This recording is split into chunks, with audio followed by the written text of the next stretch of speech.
Dobro vi meni došli u moj novi video.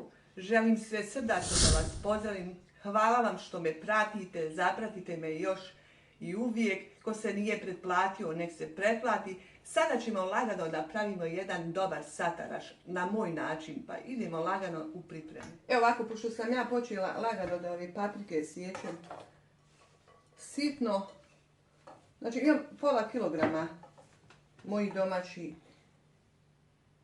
paprika, znači uzet ćemo još ove dvije isjeći. I luka dodati, paradajza i sad lagano na šporete da se tu polako prži dinsa, kako god. Dobre su debele ove paprike crveni. Imam i ove godine dosta pa ću uslikat. Znači pa ću vam prikazati u ovom klipu. Kao što je mama rekla, sve domaća proizvodnja. Stvarno su odlične. Evo ovako, pošto sam isekla paprike, sada ću luk. Znači što više luka, evo ja sam pripremila 3 glavice. Imala jedna velika i manje sitne. Znači, jer ne može sataraš, znaju tu domaćice, bez luka, bez paradajza. Ja ga volim, ja ga svaki drugi dan se pravim. Ali eto, rekao, hajde danas da snimim da vidite kako ja pravim na svoj način. Ja svu hranu što pravim, znači ja sve pravim na svoj način. Evo sad ćemo paradajza, evo ovo što ima, to je sve domaće. Sve ću to lijepo isjeći, pa vidimo se poslije dok isjećem.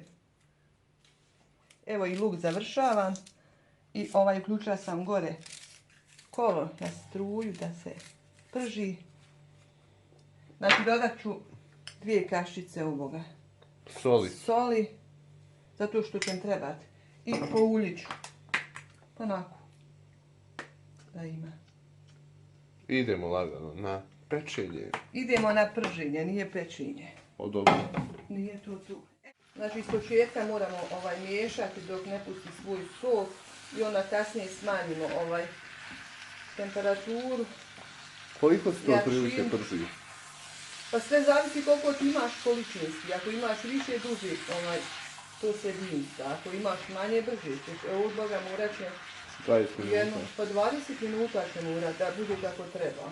Vidimo se malo kad bude, ajmo reći, jači. Evo kao što vidite, lijepo se prži. Znači još 10 minuta i bit će to gotovo. Evo polako se ovo prži, trebalo bi, kako ti reći, do 2-3 minuta biti gotovo. Znači ono je gotovo. Još malo je gotovo. Još par minuta i to je to. Evo dragi moji gledalci, sataraš je gotov moj. Što se kaže, stopio se 20 minuta. I sad ja dodam bijelog luka od ovdje. Znači neću, na kraju uvijek dodajem bijeli luk, da ono ima onaj svoj, da sačuva svoj lijepi miris i sve. I sad malo promiješam.